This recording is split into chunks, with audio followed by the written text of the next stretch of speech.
We want to welcome you, and I'm excited today to welcome you and to receive from my spiritual son, Jesse Atiawi.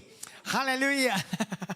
Who he's going to tell you his story. He's going to tell you some things about himself, but he has a word from God. He's been trained, and God is using him already. Anyway, receive the word from the Lord, from the man of God. Bless you, my dear.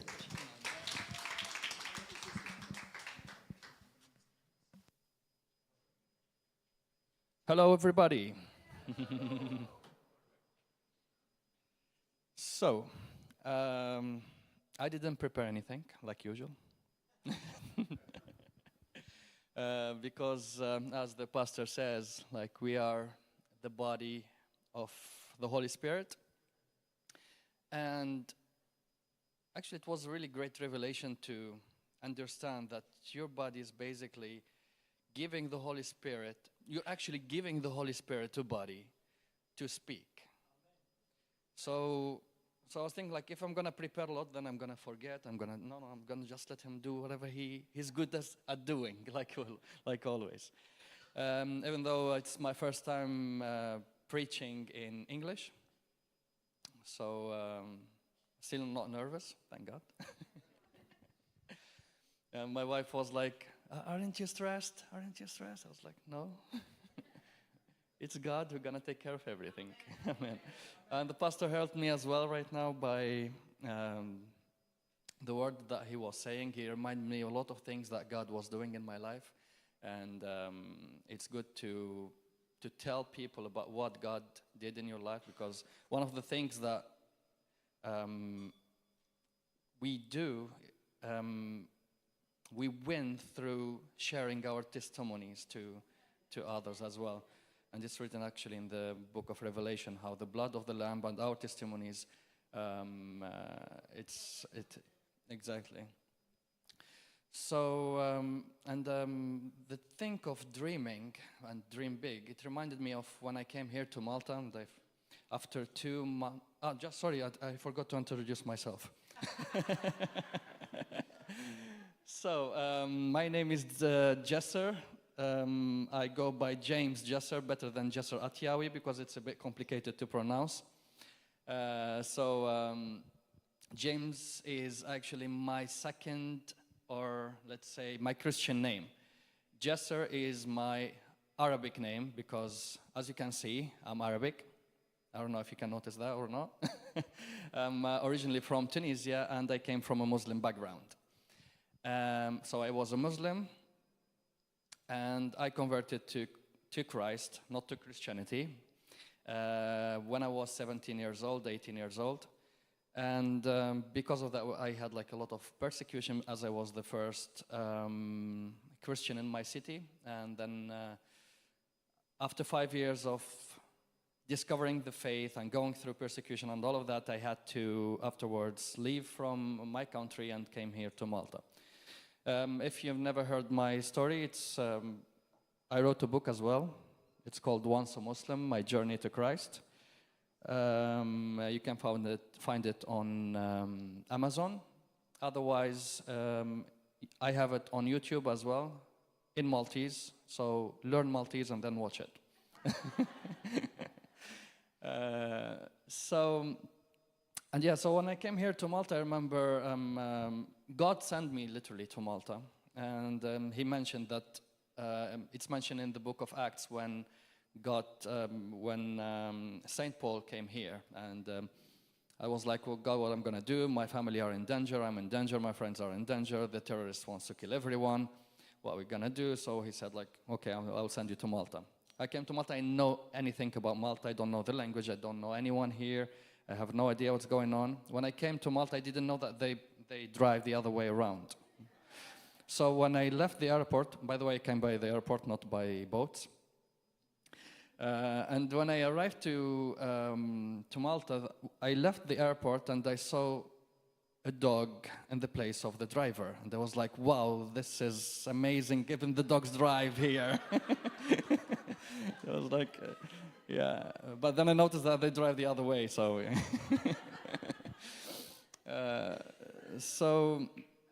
yeah, so I came here.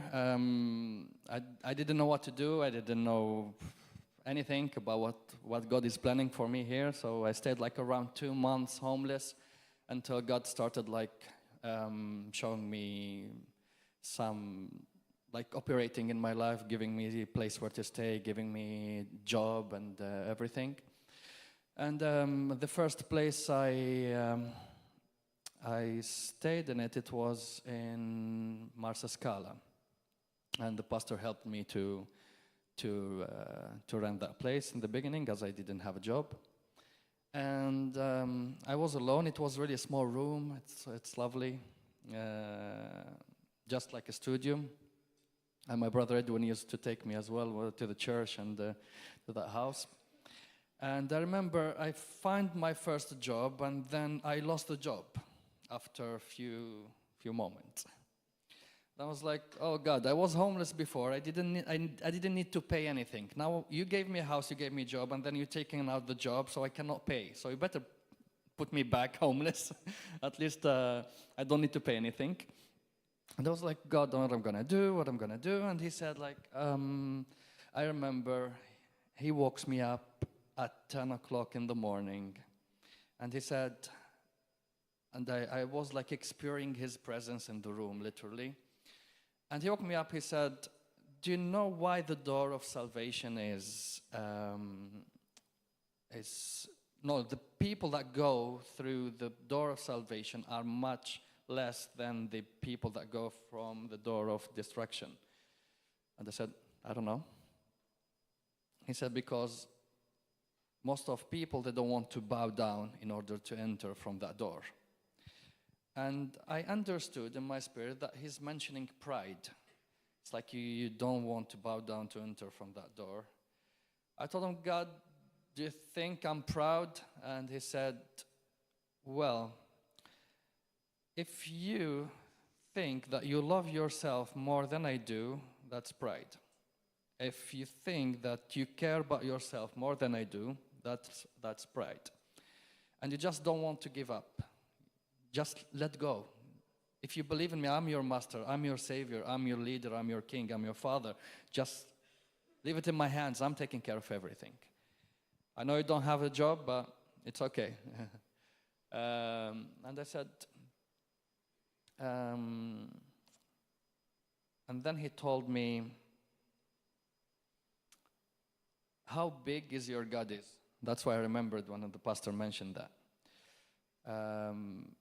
I told him, well, he's the biggest. He told me, so dream big. So I was like, okay, so I want a job. I want €500 job. I pay my bills. I pay my food, drink, the bus ticket. And that's it. Thank you, God. And he said, like, why are you selfish? I was like, okay, in the beginning I was proud. Now I'm selfish. Okay. Very good. He said, like, I didn't ask for 5 million. I said, just 500. Why I'm selfish? He said, yeah, that's why. That's why, because you just thought about yourself. Like, God give me my food, my rent, my transport, my. You didn't think about anybody else. So you should ask for your needs, which I already gonna give it to you anyway, and to be a blessing for someone else. So I was like, okay, you know what? I want to be a banker because it was my dad's dream. I have no idea about banking. I studied maths, then I went to the University of Music.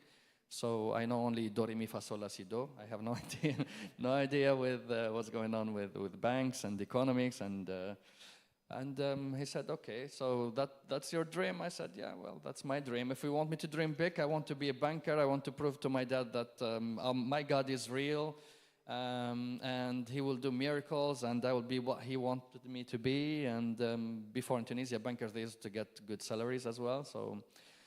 I was like, okay.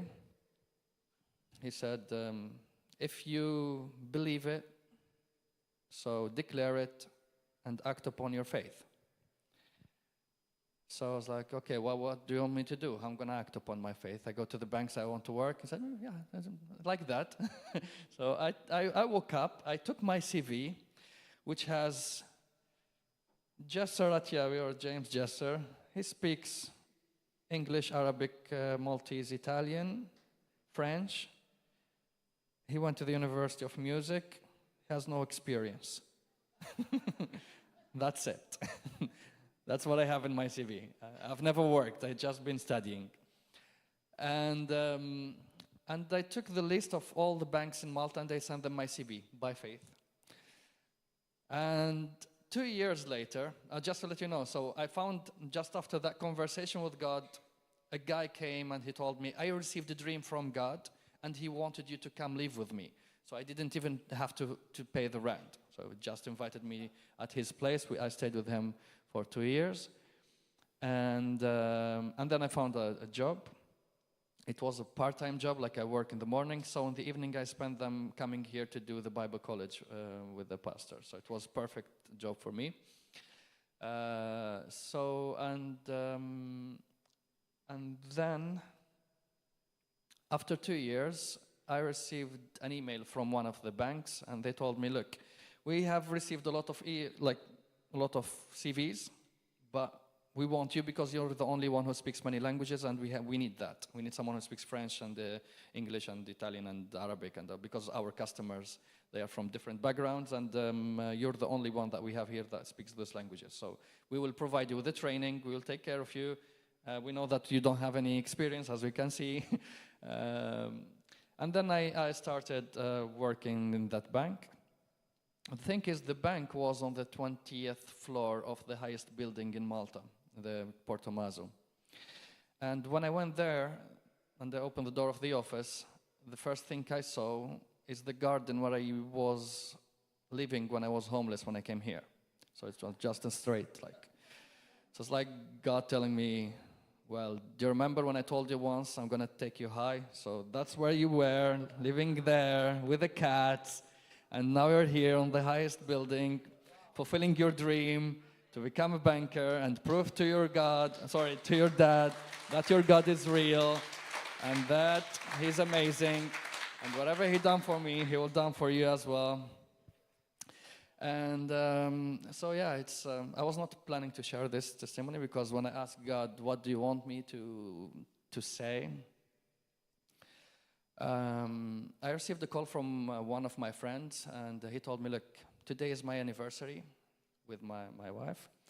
And my wife used to do translation for like preachings. And I want to take her out today for a date. So can you do it instead of me? I was like, well, yeah, why not? So I was invited in a Zoom call. I was translating for this group of believers who are from Saudi Arabia, all of them.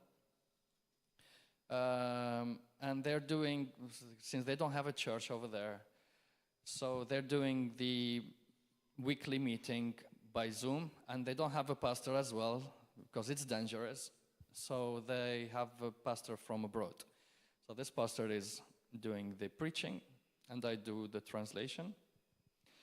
And it just reminded me, because living in Europe sometimes it makes you in a comfortable place. You forgot from where you came. You forgot that persecution. You forgot the life was hard back then. You forgot that. You forgot to appreciate small things, like you're having a church. You can go and praise God without being bombed, without being threatened.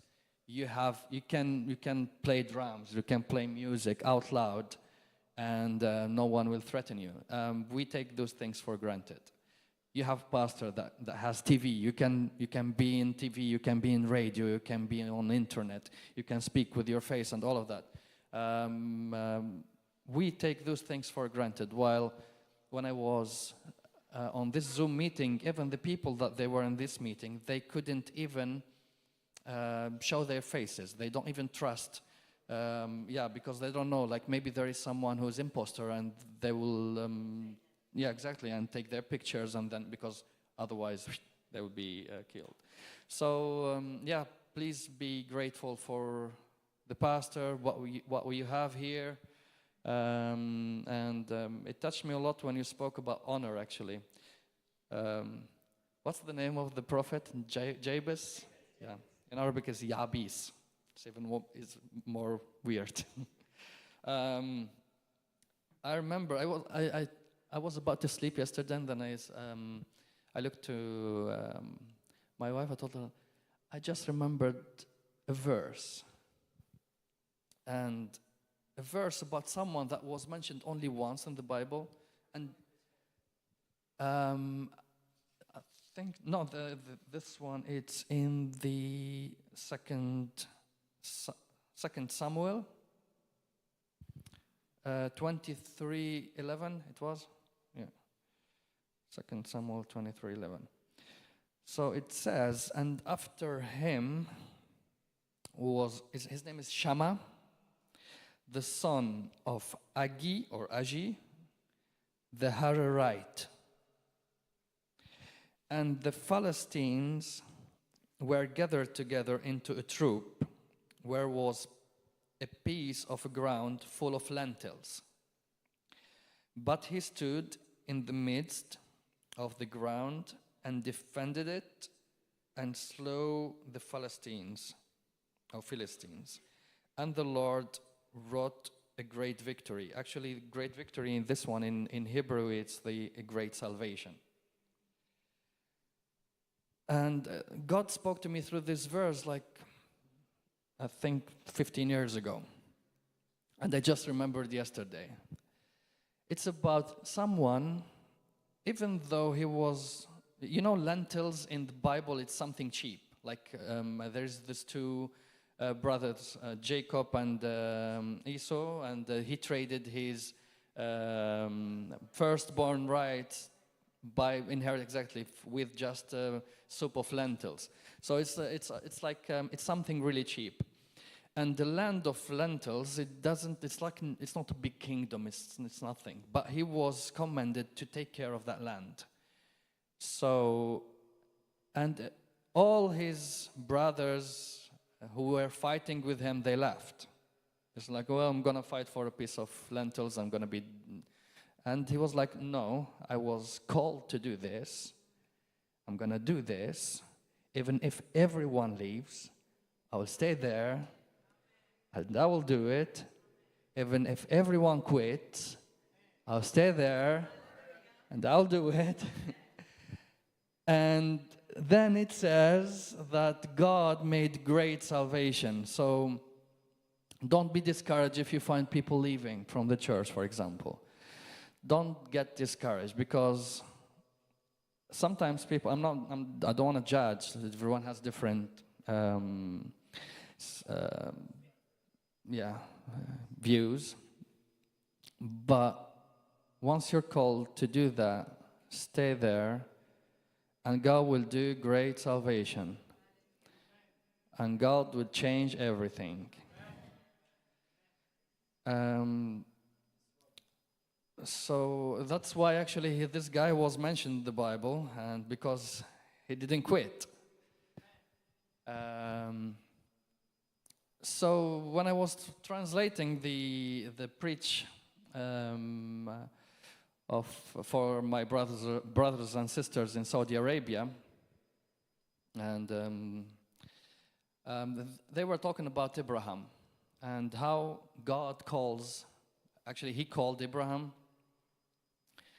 And when I was doing the translation, God spoke to me. It's like I saw, like God is doing almost the same with all the believers. He called them, he reveals himself to them, he sent them somewhere to take them out of their comfort zone.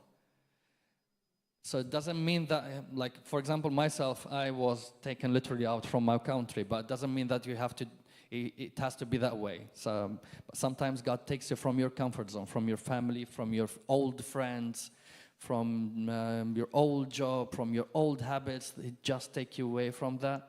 He takes you out of your comfort zone to change you, to train you, and to shape you more to become on his image. And so Abraham, he went to, I think he was in Aran, and he went to a place called Bet-El, and it's between Ai and Bet-El, where is Jerusalem right now almost. And it reminded me, like, God is doing this with a lot of people, even in the Bible. Like, he takes them out in exiles, he sends them away, and then he used them, and then he takes them back with the great power, with blessings. So if you are during that season, don't complain. God is preparing a really good thing for you. If you're during that transition, like it's new for you, you're a new believer, like, oh, I'm struggling with this, I'm struggling with my family, I'm struggling with my son and daughter, I'm struggling with, they're not accepting me at work. It's okay. God is planning something bigger. And he's preparing you. He's taking you out from that exiles. Because, I remembered something that the pastor says once, and it was really a revelation to me. Why God, when he chooses Moses, he put him in the house of Pharaoh. Because Moses was called to deliver his people from the slavery. But if he stayed there, he will have a slavery mentality. So God put him in the house of Pharaoh, so he started having the kingdom mentality. So once he changes his mentality, then once he took his people from that land to the promised land, he will be able to guide them, to lead them, and to not like what they did afterwards. Oh, can you take us back? We have food over there. It's better. We had the shelters. I don't know what. They start complaining. Oh, can you take us back? But he didn't, because he was not living in the same mentality of slaves. Sometimes God takes you out of your comfort zone to shape a different or new personality with a kingdom mindset. And I love the kingdom mindset. Because I came from a place where poverty is praised, like, oh, you have to be poor because it's godly. And the sickness is from God because he's trying to, make you more patient. And I don't know, no, that's not from God. As the pastor said, I was broke. I was really broke. Like, literally, I go to McDonald's, wait for someone to finish his food, and he leaves some fries so I can eat from that fries. At that point, I was broke. And I tried poverty, and I tried the blessings, and I will choose always the blessing. Always.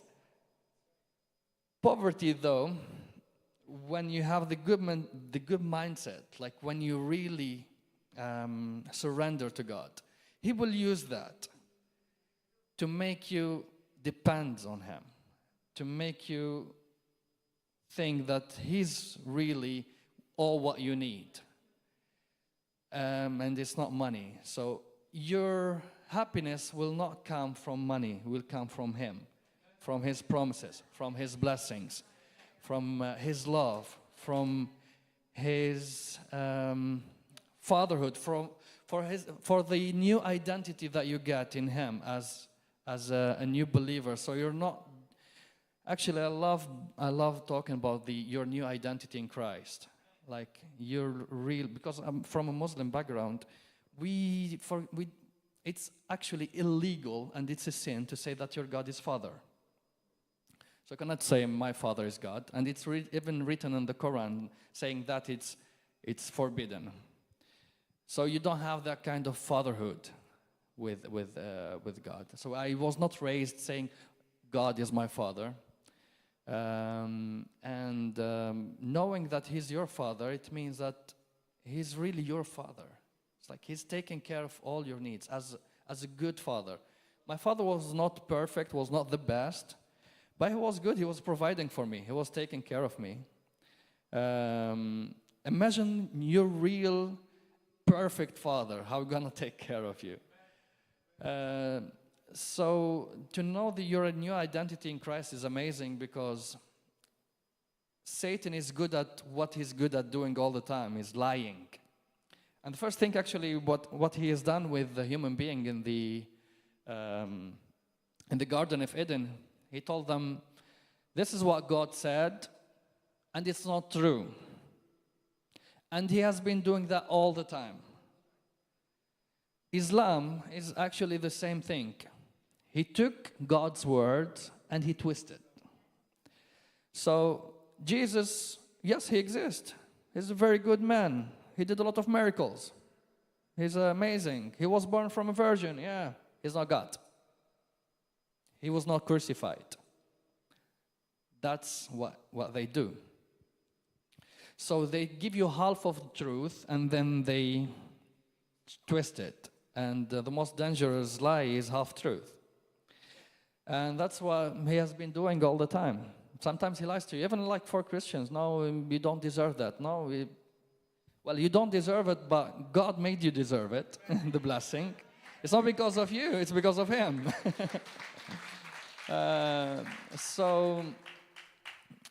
Yes, we don't deserve, but we have the right for that through Jesus' blood.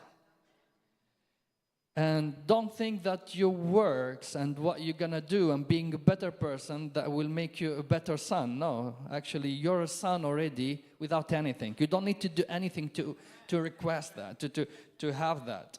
The blessing of God, they are for you. And the blood of Jesus was enough to pay for that. So he took all our curses to give us all his blessings through his blood. We don't need to do things, because it's a blasphemy to say, well, I need to do a baptism and I don't know what to get saved. No. We do it as a commandment, yes, because God said you have to do this, but it's not, nothing is more powerful than the blood of Christ that gave us salvation. And through that salvation, we got all the blessings.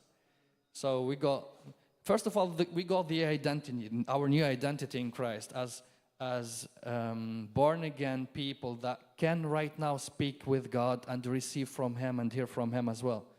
Because actually, you know, in the Islam as well, we don't have the option of talking to God. Actually, we talk to him, but he doesn't talk to us. So we pray 5 times a day. We wash our hands, our feet, I don't know what. And then if we make a mistake, you have to do it again before you pray. You have to like clean this 3 times, this before that, and you have to wash your mouth, and then if you wait, it's complicated, and you need to do all of that in order to speak to God. And when you speak to God, you say things in old Arabic language that you don't even understand. So you're praying, you're saying like the Quran, it's written in like really old Arabic language. You don't understand anything. And you say like, I'm praying to God. I'm not. So the fact that even in the Islam, God doesn't even speak straight away with his prophets. He sent them angels, even Muhammad himself, like the greatest prophet, the best one. He didn't speak with him.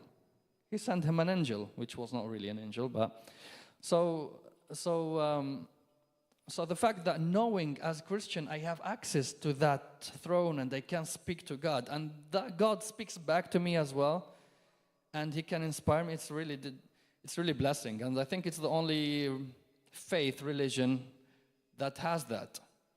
We're the only ones between all the religions in the world that God speaks to us, with us, and he's the author of our book. And when we read that book, it's the word, it becomes alive, because the writer of that book is with you and he's explaining it to you. And what I like saying, sometimes I do debates with Muslims, and they start mentioning things about the Bible that they didn't like. Oh, it's written, bro, it's not for you, that's for us. the keys of that book, it's with us, not with you. You cannot understand it. It's a spiritual book. It's not a history book. It's not a political book. It's not a science book. It's a spiritual book. It's God speaking to us, the born-again believers who has the Spirit of God to understand the Word of God. It's not for you. You know what is for you? The gospel. You need to accept Jesus as your Lord and Savior, get baptized, and then you will be one of us, and you will understand His Word. Otherwise, if you're trying to understand it, you will not. You will not understand it. It's a matter of heart. It's not here. You try to learn Hebrew, learn Greek. I don't know what to. No, bro. Yeah, but God speaks even the people that they don't have knowledge. Anyway. So yeah, I love being a son of God, which I appreciate because I didn't have that opportunity before. Maybe the Christian culture, they say it a lot, like they say that you are sons of, we are sons of God. We don't do that. So the fact that for me it's new, and I really appreciate it to be a son, and knowing as a son that I have a backup. I have someone who's behind me, who's strong, who is the best, who has everything, and he's taking care of me. So I'm being sometimes the spoiled guy. And I go like, God, you know what? I finished with this bank thing, and I proved to my dad that you are real. Now I want a job that I want to wake up at 11 a.m. and I want to work from home. Because the thing is, I'm not lazy, but I'm Batman. I'm a night owl, Batman.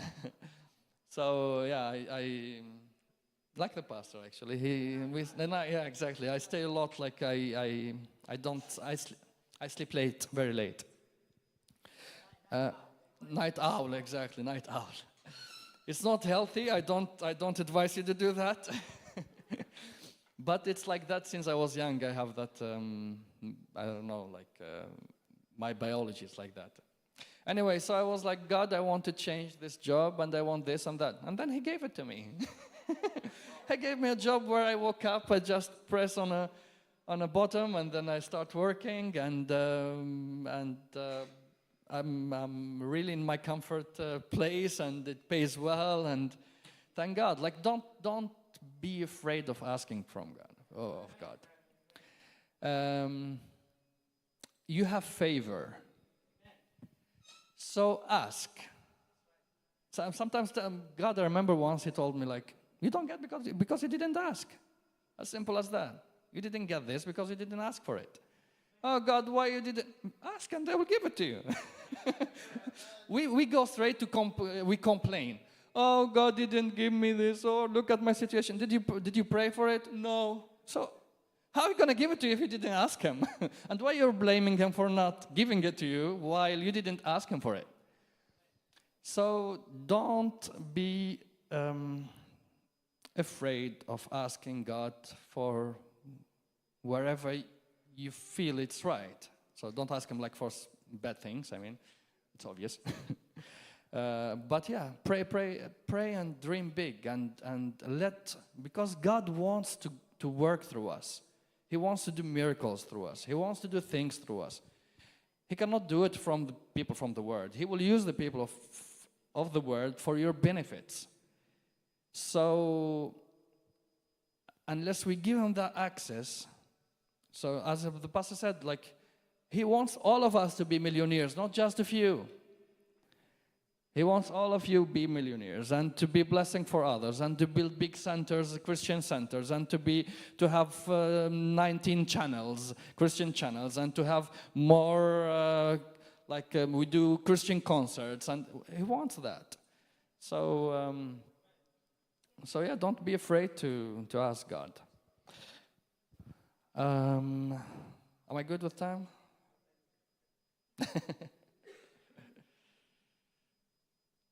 Yeah? Okay. So, and you know, I remembered something as well about, for example, jihad. I think you've heard this word.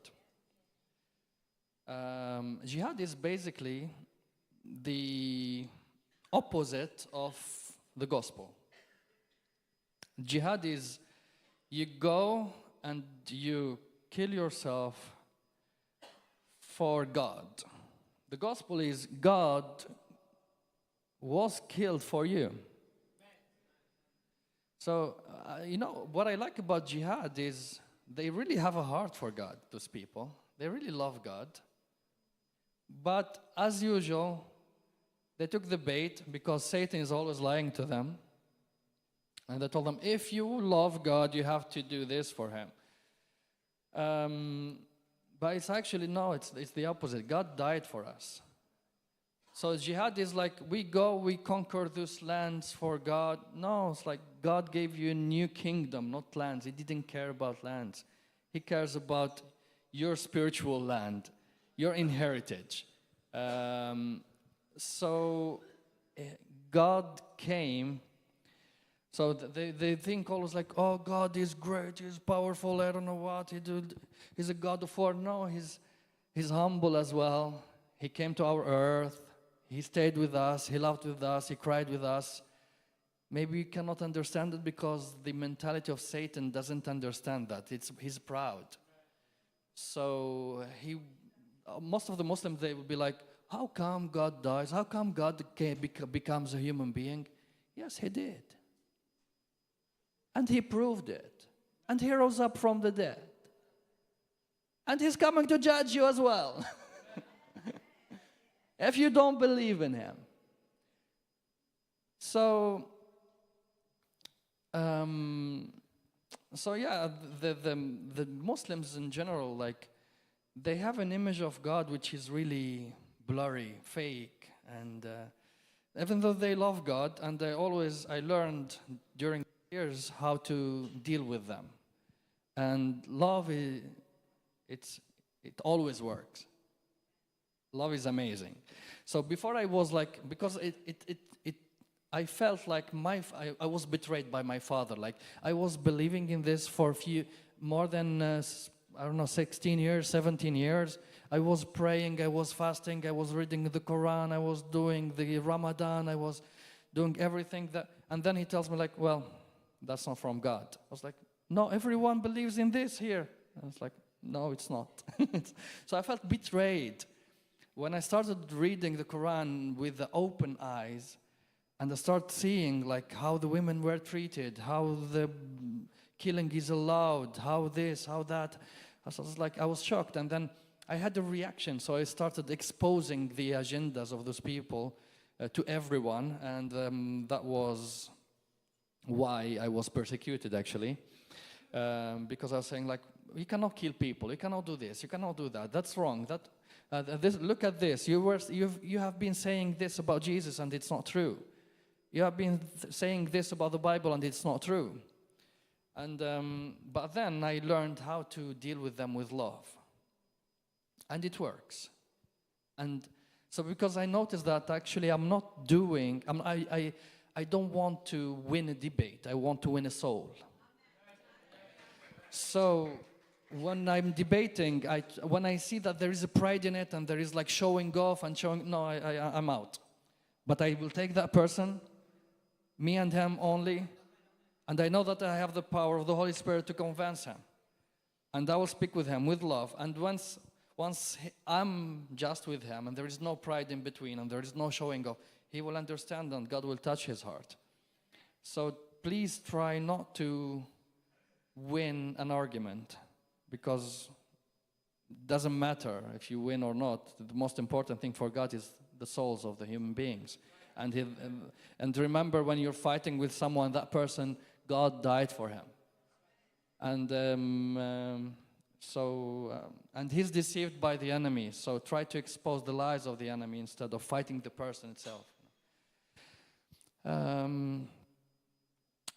So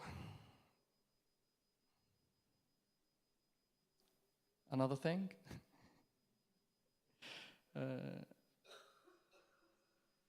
Okay. Any question about Islam? Sorry? Exactly. That's what I always tell them. Like, yes? Right. Yeah. Okay. I have this for you. But I will tell you. Yes, I'll tell you the story quickly as well. Oops. So to cut the story short, sorry for that. So I stole a book when I was 15 years old. And the book is called Catechismo della Chiesa Cattolica. So it was a Catholic book that I stole from a shop. And I left that book in my bag. And then I went to a new school. And this new school, after 3 years, I didn't know anyone in that school. I was a metalhead. I had a longer hair. I was wearing in black. I was playing drums in this metal band. And I was a bit weird compared to my classmates. So everyone was like asking me, why are you reading that book? Because I was alone. I didn't talk about with anyone in that school. So I told them I'm reading the Bible. They said, like, Bible is not like something for Christians. I said, yeah, well, I'm Christian, that's why. They said, like, but you're Tunisian. I said, well, I'm half Tunisian. My mom is Italian. My dad is Tunisian. I was living in Italy, and then I came back to Malta. And I was raised with my mom, who is Christian, which is not true. My mom is Tunisian, my dad is Tunisian, I was raised as a Muslim, and then nothing was true. And I was a Muslim, and yeah, so I was just making up a story, just, you know. And then just 15 minutes later, everyone in the school knew that this new guy, the weird guy with the long hair, with black everywhere, and his name is James, and he's Christian. And he's Italian, which is not true. So I was like, okay, what I'm gonna do? So now everyone knows that I'm Christian and I'm Italian and I don't know what. So I had to go back to my house, start learning about Christianity. So when they come to ask me, at least I know what to tell them. And I started looking for like basic things about Christianity. And meanwhile, it's like God chose that moment to catch me. So when I went back home, I remember I used to listen to radio station. And in that radio station, I was like listening to just Tunisian basic news all the time. On that day, when I went back home, I opened the radio station. It was always on the same frequency. For some reason, someone changed it to a Christian radio station in Arabic. And that radio station, it opens 1 hour in the week. And it was when I opened my radio. That was like, and it was in Arabic as well. The guy started talking, and he was talking in Arabic about Christ, and I was like, what's going on? There are Arabic Christians. And then I started like writing the verses from the Bible he was mentioning. And I remember the first story he mentioned, it was the house that was built on the rocks and the house that was built on the sand. And I was writing them, and then I tried to memorize it, because in our culture we memorize the Quran. So I was expecting that the Christian will do the same thing. And the students there, they will ask me, at least I can prove that I know the Bible, so I can read it for them. So I start memorizing things. So I remember I memorized the Psalm 1 and 2 until 5, like by heart. So when I was like, those coincidences came. Like I went once to the same shop where I stole the first book to steal another book. And don't steal, guys, huh? It's wrong. So I went to the same shop, and I found 2 books in French. It's called La Foi Chrétienne, which means the Christian faith. And I tried to steal them, but they were a bit big. And I didn't have enough money to buy both of them, so I bought only one. And I stole another book of IT. And then I went back to the car of my mom, and she told me, "What are you doing?"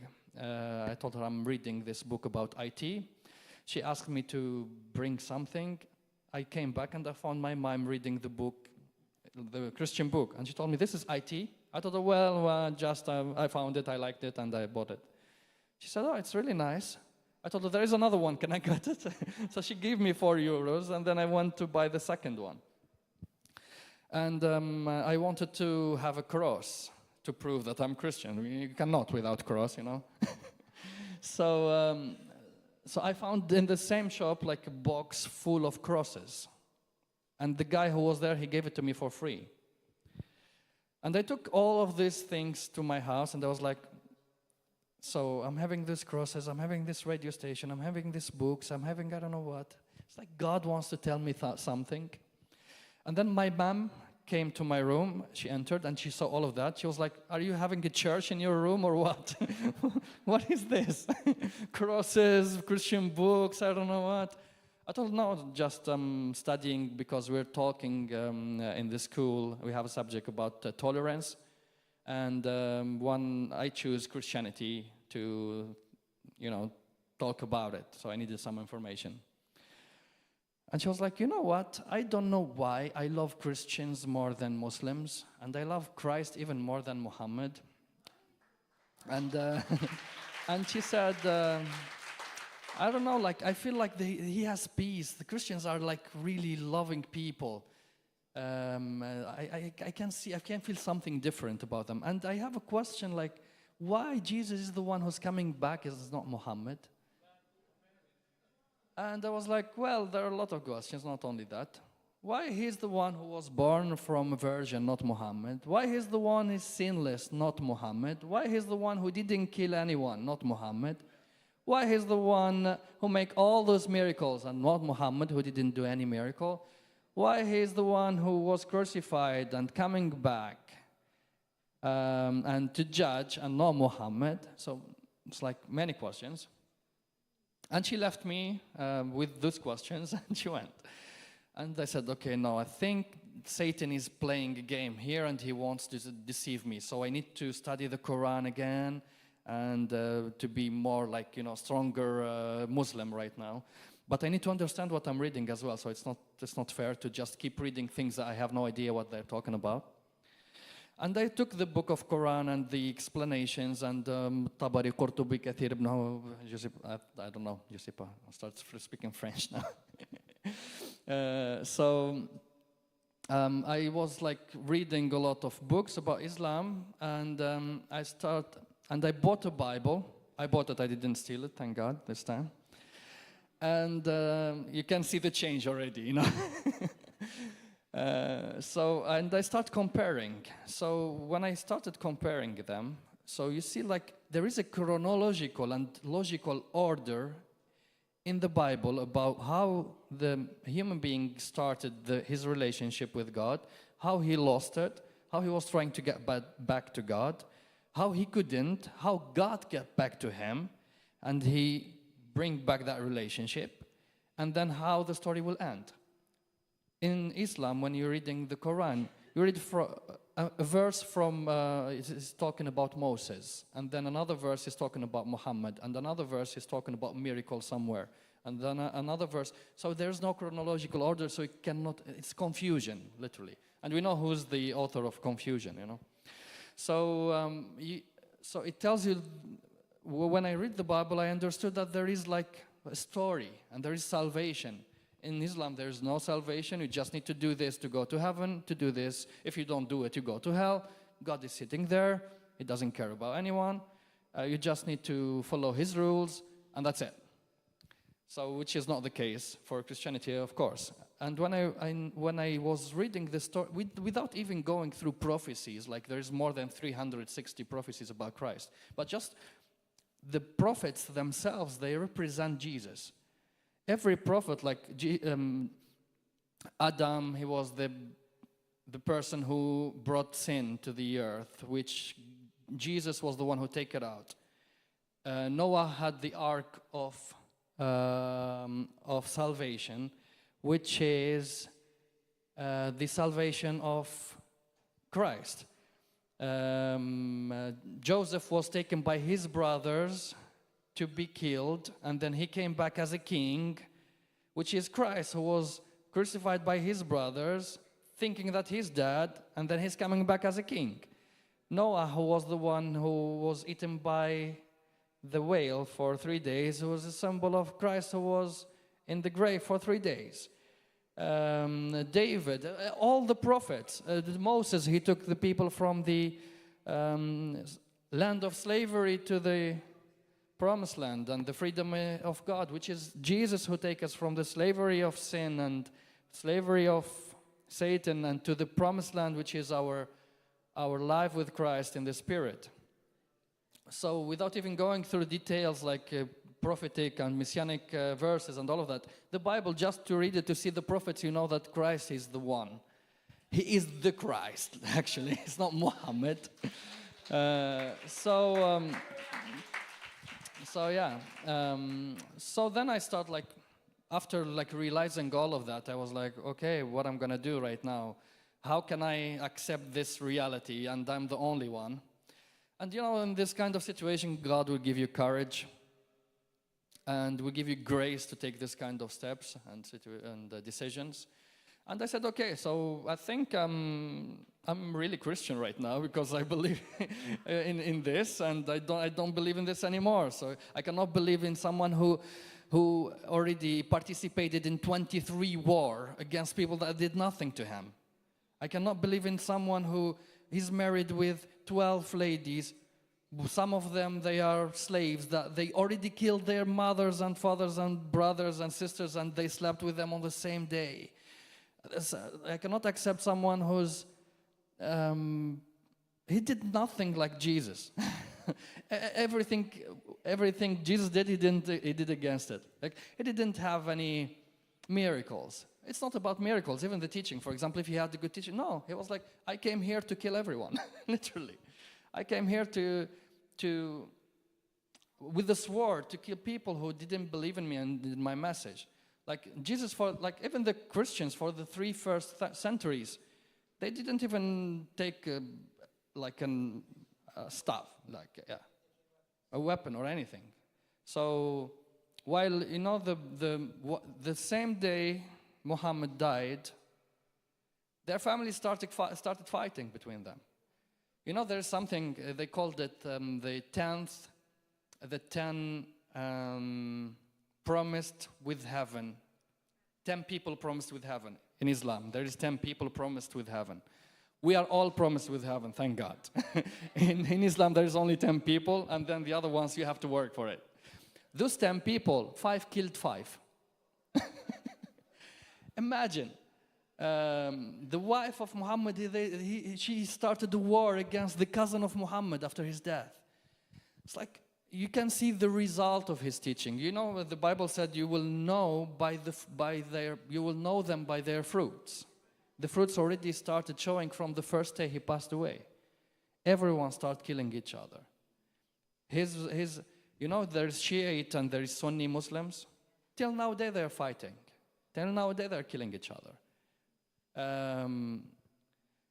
So you can see from the fruit what's going on. And once you read more, you will understand that, especially when not just read it, but read it and compare it with Christ. So I cannot be with this guy. I cannot. When you get your eyes are opened on God's truth, you cannot stay there.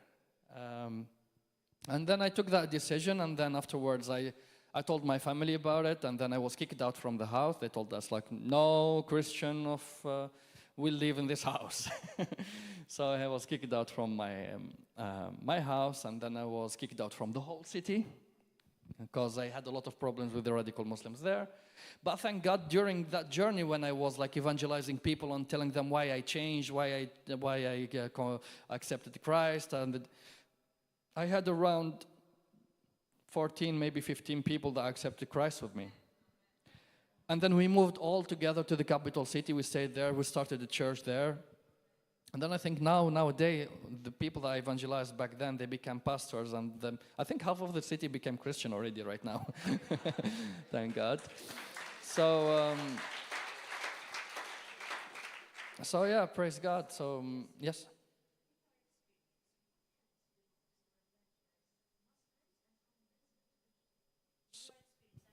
Right. Yeah. So, to be honest, how can you convince a Muslim with Christ? It depends. Because the Muslims, for example, of North Africa, they're different than the Muslims of Middle East. The Muslims of Middle East, they are already different between them. So the approach, I think, there are many approaches. So sometimes you create this shock. You just highlight the fact that you have this in your books and you're not reading it and you're not seeing it. You're having like, you get married with 4 women. The Bible said just one. My wife is happy about it. It says, for example, here it says that you should fight for God. Christ said, no, you cannot. And you're going to compare by yourself. Here it says that you can lie. 6 lies. You have the right to do it. Like if you can lie to your wife, you can lie in war, you can lie in this, you can lie in that. We cannot even swear with Christ, like swearing, like saying I swear with God to do this. Like you have to say yes or no anyway. And in the Bible it says like if someone slapped you from the right cheek, you give him the other one, and you have to love your enemies. And it says eye for an eye in the Old Testament, but I tell you this and that. In the Quran it says eye for an eye, and if they start beating you, beat them. So it's like, why God, after updating this message and giving us the message of love, message of peace, message of truth, he goes back to an eye for an eye and to hate each other and to war, It's like, just you need to open your eyes to understand that this is not from God. God is not a God of confusion. Exactly, that's the thing. They always say that the Bible was changed. Okay, when was changed? Who changed it? Where is the true copy if you have it? We have more than 26,000 manuscripts about the Bible. It's the book that it has exactly the most proven book in the whole world. Like the one before that, it's I think it's a Greek book, and it's not even few copies. So we have more than 26,000 actually manuscript. It doesn't. No, the Quran doesn't change. It doesn't say that it changed. It's that the people say it changed because they found out that they cannot match. Of course. So the Quran says like, "Inna nahnu nazzalna adh-dhikra wa inna lahu lahafidhun," which means I am the one who gave you the dhikr, which is the word of God or the inspiration, and I'm the one who gonna preserve it. At the same time, in the Quran it says that الذكر اسألوا أهل الذكر إن كنتم لا تعلمون, which means go ask the people of dhikr, who are the Christians and the Jews. So the dhikr, it's actually the book, our book, like the Bible. So if God says that he will preserve the Bible, why are you saying that he was changed? He said that he will preserve it. And there's no proof, like, okay, when it was changed, what was changed in it? They don't have answers. They said, oh, okay, it's changed, that's it.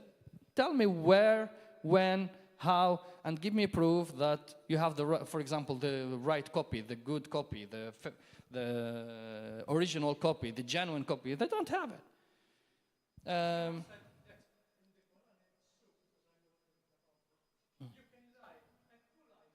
Exactly, the devil. Exactly. So yeah, but it depends. The approach should be according to the person. So pray before it. Doing it, God will reveal to you how to deal with that person, what to say to him, and you will understand. Anyway, I think it's time. So we pray together. We can stand up. So, thank you, Lord Jesus. Hallelujah. Thank you, Lord, for this day. Thank you for your mercy. Thank you for your cross, Lord. Thank you for all what you've done in our lives. Thank you, Lord, for revealing yourself to Muslims nowadays, Lord, in Saudi Arabia, in Palestine, Lord, in Iraq, in Iran, in everywhere, Lord, in the world. In Malta as well, Lord, you open the eyes of the Muslims who are here and use us, Lord, as Christians to show them your mercy, show them your love, show them your salvation. Thank you, Lord, for everyone who came here for the first time, Lord. I pray that this message was good for them, Lord. I thank you for your salvation, Lord. Thank you for this church and my pastor, Lord, that I bless and I love. Thank you for the worship team that I'm also part of it. Thank you, Lord. Bless the worship team, Lord, and give us more worshipers and talents, Lord. Thank you. So if everyone wants to receive Christ, or anyone who wants to receive prayer, he can come here. For our guests or our people who are watching us on YouTube, if it's your first time hearing this message, if you're a Muslim and you were touched by this, I pray that you open your heart with me right now and you pray with me that, Lord, say, Lord Jesus, accept my weakness, Lord, and open my heart and open my eyes to know the truth, to know who you are. Open my eyes, Lord, and reveal to me all your goodness, Lord, or the things that you're planning for me. Thank you, Lord, for removing all the lies of the enemy from my head and from my eyes, Lord. Thank you, Lord. I accept you as my Lord and Savior. Come, Lord Jesus. Change my life. Change my heart. And make me a new citizen of the kingdom of God. Thank you, Lord. Amen, in Jesus' name. Thank you, brothers and sisters. And if anyone wants to pray, he can come here and we will pray together with the pastor. Thank you very much. And ciao, ciao.